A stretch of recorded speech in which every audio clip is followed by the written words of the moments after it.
नमस्ते। चलिए आज इकोनॉमिक्स की एक बहुत ही दिलचस्प पहेली को सुलझाते हैं। इसका नाम है पूर्ति की कीमत लोच, या जिसे हम कहते हैं प्राइस इलास्टिसिटी ऑफ सप्लाई। अच्छा, एक बात तो हम सब जानते हैं, है ना, कि जब भी किसी चीज की कीमतें बढ़ती हैं तो जो बेचने वाले हैं वो ज्यादा सामान सप्लाई करते हैं। लेकिन असली सवाल ये है कि आखिर कितना ज्यादा?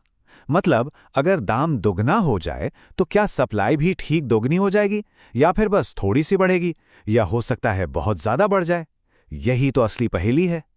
तो इसी पहेली को सुलझाने के लिए ये रहा हमारा आज का रोड मैप। सबसे पहले हम इस सप्लाई पजल को समझेंगे, फिर जानेंगे कि ये इलास्टिसिटी आखिर है क्या चीज। इसके बाद हम सप्लाई के 5 अलग अलग टाइप देखेंगे और हाँ, इसे नापने का फॉर्मूला भी सीखेंगे। फिर देखेंगे कि असल दुनिया में कौन सी चीजें इस पर असर डालती हैं, और सबसे आखिर में ये सब जानना इतना जरूरी क्यों है। तो चलिए शुरू करते हैं। तो सबसे पहले बात करते हैं इसी सप्लाई पजल की। देखिए, इकोनॉमिक्स का एक बहुत बेसिक नियम है, लॉ ऑफ सप्लाई या पूर्ति का नियम। ये नियम हमें बस एक ही चीज बताता है कि भाई कीमत बढ़ेगी तो सप्लाई भी बढ़ेगी। बस इसने हमें डायरेक्शन तो बता दिया, लेकिन ये बिल्कुल नहीं बताया कि सप्लाई की मात्रा में, मतलब उसके क्वांटम में कितना बदलाव आएगा। और यहीं पर हमारे उस कितना ज्यादा वाले सवाल का जवाब छुपा है, और वो जवाब है इलास्टिसिटी। जी हाँ, हिंदी में कहें तो लोच। यही वो कॉन्सेप्ट है जो हमें उस बदलाव की मात्रा के बारे में बताता है।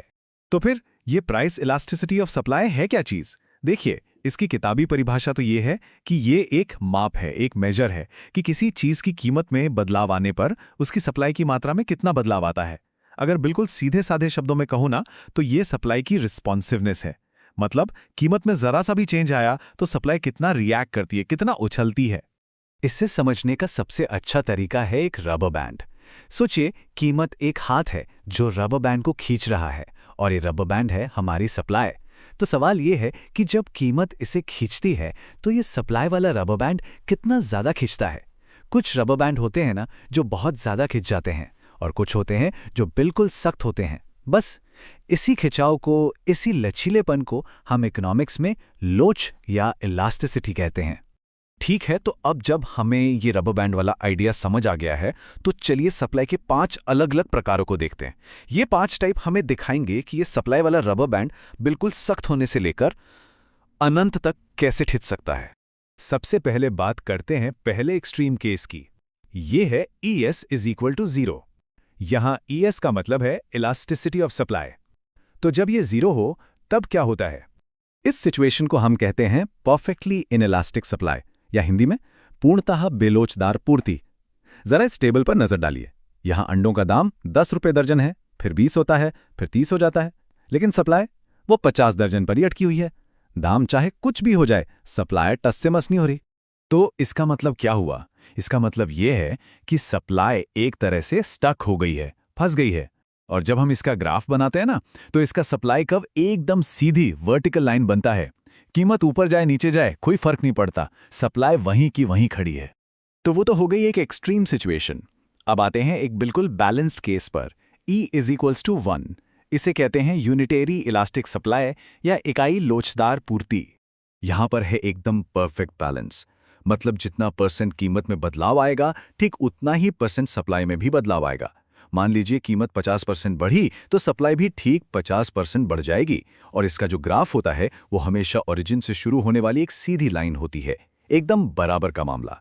ठीक है, अब चलते हैं दूसरे एक्सट्रीम पर। वो है ES is equals to infinity, यानी इन्फिनिटी, अनंत। इसे हम कहते हैं परफेक्टली इलास्टिक सप्लाई या पूर्णतः लोचदार पूर्ति। ये थोड़ी ऑल और नथिंग वाली सिचुएशन है। मतलब बेचने वाले एक फिक्स कीमत पर जितना मर्जी चाहें उतना सामान बेचेंगे, लेकिन अगर कीमत जरा सी भी कम हुई तो वो एक भी चीज नहीं बेचेंगे, जीरो सप्लाई। और इसका सप्लाई कर्व कैसा होगा? एकदम सीधी हॉरिजॉन्टल लाइन। तो ये तो हो गए 3 खास केस, लेकिन असल दुनिया में हमें ज्यादातर 2 तरह की सप्लाई देखने को मिलती है। पहली है इनइलास्टिक सप्लाई या बेलोचदार पूर्ति, जहां ES की वैल्यू 1 से कम होती है। यहां सप्लाई वाला रबर बैंड काफी सख्त है। जैसे कि ताजी सब्जियां, अगर दाम बढ़ भी जाए तो किसान रातों रात और सब्जियां तो नहीं उगा सकता ना। दूसरी तरफ है इलास्टिक सप्लाई, या लोचदार पूर्ति, जहां ES 1 से ज्यादा होता है, यहां रबर बैंड बहुत स्ट्रेची, बहुत लचीला है। जैसे कि किताबें, अगर किताबों की कीमत बढ़ती है तो पब्लिशर के लिए और किताबें छापना बहुत आसान है, वो फटाफट सप्लाई बढ़ा सकता है। तो अब सवाल ये उठता है कि हम ये नंबर 0.625 या 1 ये सब निकालते कैसे हैं? हम इस इलास्टिसिटी को मापते कैसे हैं? खैर, इसके लिए जो सबसे कॉमन तरीका इस्तेमाल होता है वो है परसेंटेज मेथड, यानी प्रतिशत विधि। और इसका फॉर्मूला ना बहुत ही सिंपल है। ES निकालने के लिए हमें बस सप्लाई की मात्रा में कितने प्रतिशत का बदलाव आया, उसे डिवाइड कर देना है कीमत में कितने प्रतिशत का बदलाव आया से। ऊपर सप्लाई का चेंज, नीचे प्राइस का चेंज, बस। आइए इसे एक उदाहरण से समझते हैं। मान लीजिए कि संतरों की कीमत में 40% का उछाल आता है। अब इसकी वजह से जो सप्लायर थे उन्होंने सप्लाई 100 किलो से बढ़ा के 125 किलो कर दी, तो सप्लाई में कितना चेंज आया? 25% का। अब लगाते हैं अपना फॉर्मूला, 25% को डिवाइड करेंगे 40% से। जवाब क्या आया? 0.625। और क्योंकि ये नंबर 1 से कम है तो हम क्या कहेंगे? हम कहेंगे कि संतरों के सप्लाई। लेकिन ऐसा होता क्यों है? मतलब क्यों संतरों की सप्लाई इनइलास्टिक है और किताबों की इलास्टिक? क्यों कुछ चीज़ों का रबर बैंड स्ट्रेची होता है और कुछ का सख्त? इसके पीछे असल दुनिया के कुछ बहुत ज़रूरी फैक्टर्स काम करते हैं। 3 मेन फैक्टर्स हैं जो ये तय करते हैं। पहला, नेचर ऑफ द कमोडिटी, यानी चीज़ किस तरह की है। जो चीज़ें जल्दी खराब हो जाती हैं, जैसे ताज़े फल, सब्जियां, उनकी सप्लाई इनइलास्टिक होती है। क्यों? क्योंकि उन्हें आप ज़्यादा दिन स्टोर नहीं कर सकते। वहीं जो ड्यूरेबल चीज़ें हैं, जैसे फर्नीचर, उनकी सप्लाई इलास्टिक होती है। दूसरा फैक्टर, कॉस्ट ऑफ प्रोडक्शन, यानी बनाने का खर्चा।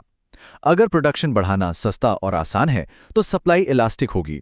और तीसरा और शायद सबसे ज़रूरी फैक्टर, वो है टाइम पीरियड, यानी समय। देखिए, शॉर्ट टर्म में यानी कम समय में ज्यादातर चीजों की सप्लाई इनइलास्टिक ही होती है। रातों रात फैक्ट्रियां नहीं लग सकती, लेकिन लॉन्ग टर्म में, लंबे समय में कंपनियां प्रोडक्शन बढ़ा सकती हैं, जिससे सप्लाई इलास्टिक हो जाती है। तो चलिए अब इन सारी बातों को एक साथ जोड़ते हैं और वापस अपनी शुरुआती पहेली पर लौटते हैं। आखिर ये सब जानना, ये इलास्टिसिटी इतनी जरूरी क्यों है? देखिए, इलास्टिसिटी को समझना सिर्फ कोई एग्जाम पास करने के लिए नहीं है, ये असल दुनिया में बहुत काम आता है। सोचिए, एक प्रोड्यूसर के लिए यह जानना बहुत जरूरी है कि उसे प्रोडक्शन बढ़ाना चाहिए या नहीं। एक सरकार के लिए यह समझना जरूरी है कि कोई नया टैक्स लगाने से बाजार पर क्या असर पड़ेगा। और हम सबके लिए यह कॉन्सेप्ट हमें यह समझने में मदद करता है कि हमारे आसपास की इकोनॉमी की जो बड़ी सी मशीन है, उसके छोटे छोटे पुर्जे आखिर काम कैसे करते हैं। तो अगर इस पूरी बातचीत से एक लाइन याद रखनी हो तो वो ये है कि जरूरी सवाल सिर्फ ये नहीं है कि सप्लाई बदलेगी या नहीं, असली सवाल तो ये है कि वो कितनी बदलेगी। तो अगली बार जब भी किसी चीज के दाम में कोई बदलाव देखे ना, तो एक पल के लिए रुककर सोचिएगा कि इसकी सप्लाई का रबर बैंड कितना स्ट्रेची है। ये एक छोटा सा सवाल आपको पूरे बाजार को एक बिल्कुल नई नजर से देखने में मदद करेगा। आज के लिए इतना ही। धन्यवाद।